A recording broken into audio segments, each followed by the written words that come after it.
From future automotive technologies, we now turn to the cars they'll be found in. Here's Lisa Barrow again with all the latest motor news. Tough assignment this week, John, as we find ourselves in southern Germany, heading straight for the Autobahn in the first new 911 from Porsche in 3.5 decades. 0 to 60 in 5 seconds is a small feat for the second-generation 911. On segments of the Autobahn where speeds are unlimited, the new, more powerful 911 Carrera rocketed to 130 miles per hour in a flash. Top speed is 174 miles per hour.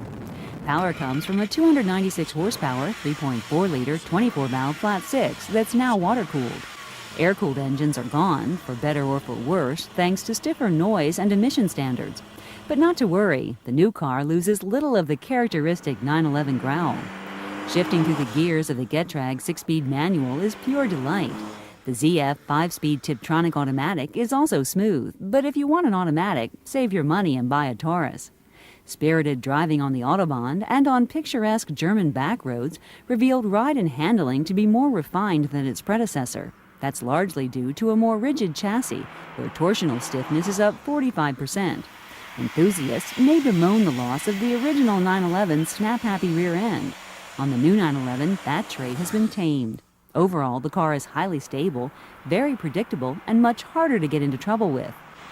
The second-generation 911 is extremely quiet, partly due to a more aerodynamic body. Sharing 40% of its parts with the Boxster, you'll notice a familiar front end, in addition to a sharply raked windshield.